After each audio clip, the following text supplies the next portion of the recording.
Welcome back guys on another Architect Reacts video. Today we're going to be looking at an apartment tour by Dixie. Hello. Hey guys, it's Dixie, and after a year of living in my apartment, I'm doing an apartment tour. Yay. It's still not completely finished and I'm moving out in a couple months, so it's time. You've got windows on two sides, and that is what we call dual aspect, and because of that you get a lot of light within the apartment. The downside to that is the lack of wall space for you to hang any items or to make use of as a backdrop. Los Angeles there. My living room. All my furniture is from Tav, so like my couch is from Tav, these chairs are to do. Right here is where I stand most mornings. I drink my morning coffee and...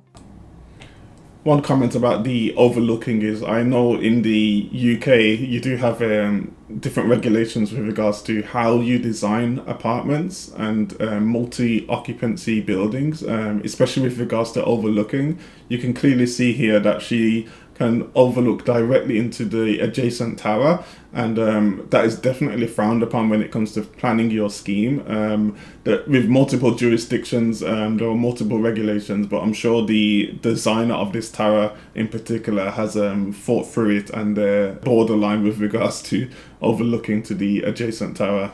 Popcorn machine I won in our Christmas collab videos that I stole from Charlie, and everyone got really mad at me, but she already... This is all my music stuff. I have my... Just going back to the first point about the dual aspect windows, she does have this nice piece of wall here which is made a feature out of by hanging some of her accolades and some of her record snippets from, it looks like Spotify, which is a very good use of this wall as a feature wall.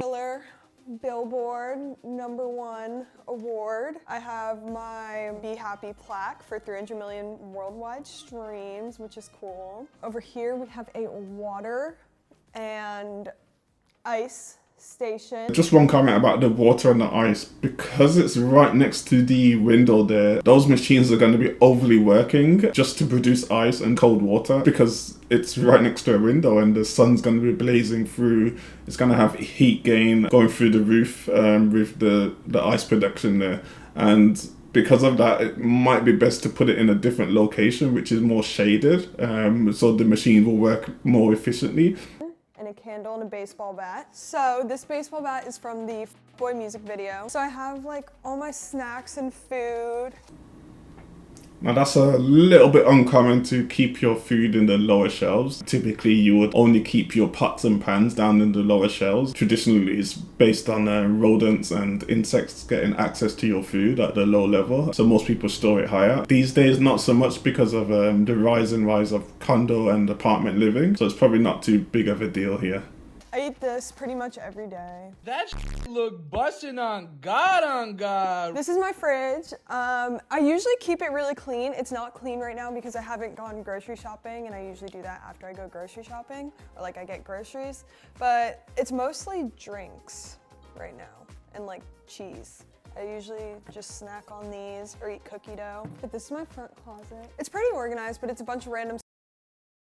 Nice use of the back of door space there. You do have your grab and go items. You've got the hand sanitizer, you've got the face mask. It's easily accessible. As soon as you open the door, you can grab and go.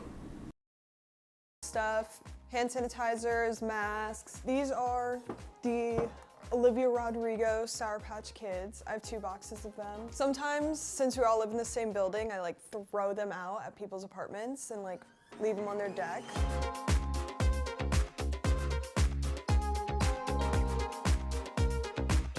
This is my guest room, but now is a music room.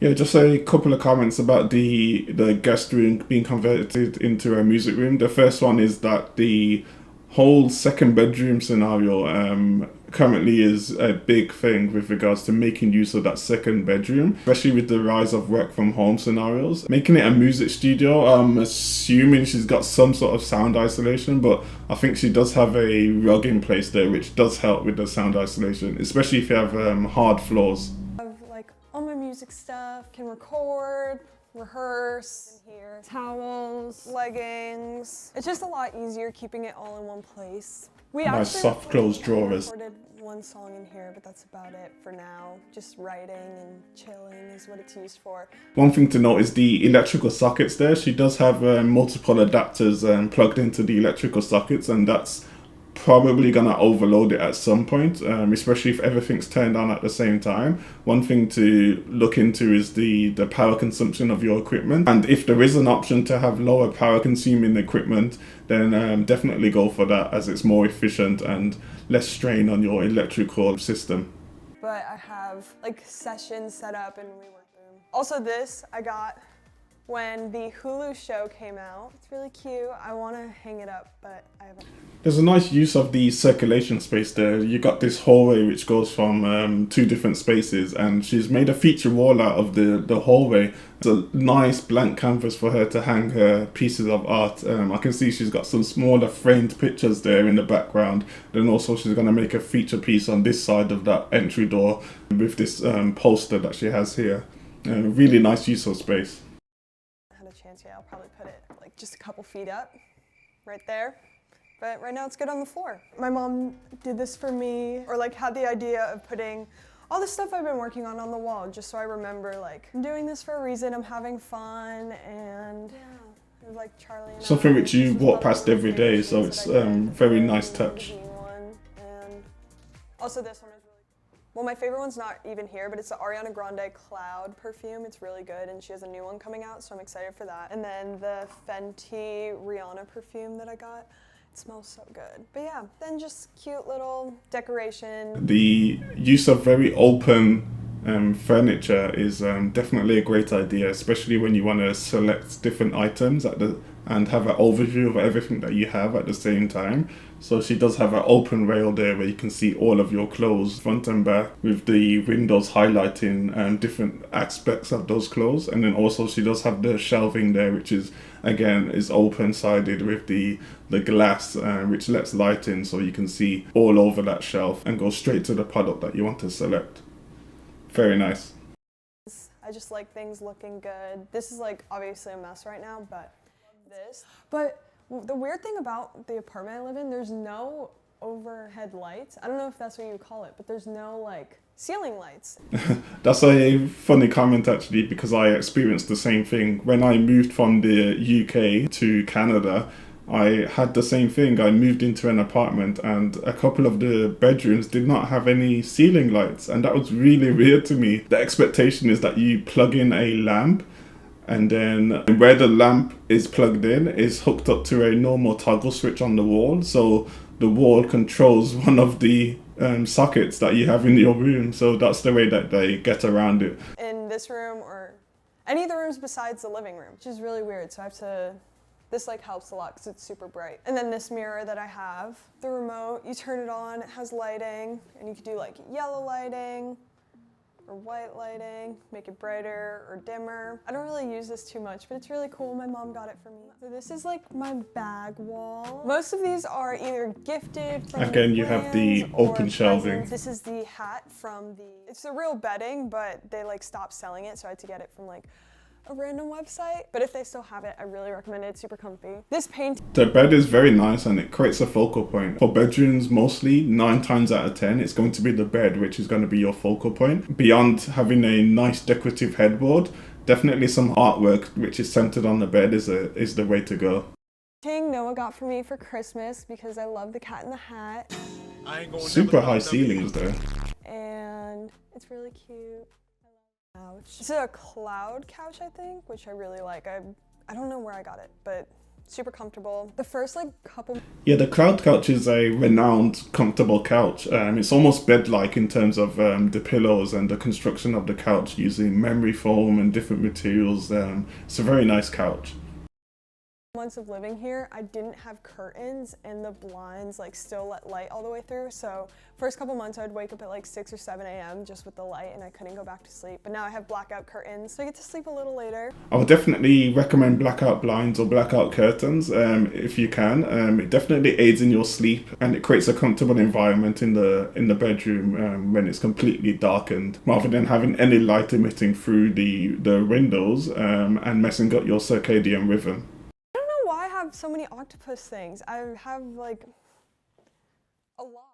Then I actually have 3 of these around my apartment. I didn't talk about it before, but I have little heater fireplaces. These I don't love. These like burn the ground a little bit, like it gets really hot around. This one I haven't been able to find it. So this one is a Crane little space heater, and it's the best thing ever. It doesn't... If you have heaters supplementary to what the apartment provides, there's something that's gone wrong in the design process there. When they designed the tower, you're meant to size your heating system to the building itself. So it looks like she has 2 heaters in that bedroom. I don't know whether it's a issue with the building itself or whether it's an issue with her apartment. There's something definitely which is throwing up alarm bells there.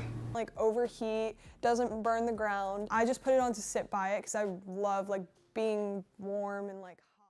Then into this closet. It's super packed right now. It's kind of stressing me out because it doesn't look like how I would want it to look, but... A very organized closet there. Pants, skirts, dresses, random shirts, all my jeans, shoes, t-shirts. I try to keep my little jewelry holder.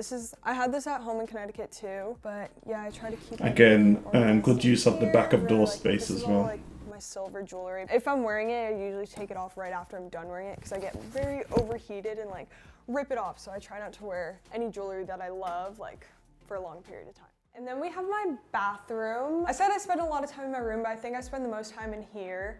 I take a lot of showers. It's kind of like my comfort space, and sometimes I even just like lay down in my bathtub. A good use of lighting on the vanity space there. You want to see what you're doing with your hands. The only comment would be there should be some lighting around the mirrors. That would help, again, for vanity purposes. It actually looks really clean right now, so I'm happy. But I've seen some people, because a bunch of people live in this building and they're like always on my For You page, and I've seen some people like put art here. I've seen someone put a TV here, which I don't know how. Another difference between the UK and when I moved to Canada, a lot of places in the UK do not have any power sockets whatsoever within the bathroom spaces. In North America, that's very common to have a socket outlet within the bathroom spaces, as long as it's within the relevant code regulations. And that's one big difference where there's a lot of discrepancies between how you would design something in the UK and how you would design it in North America.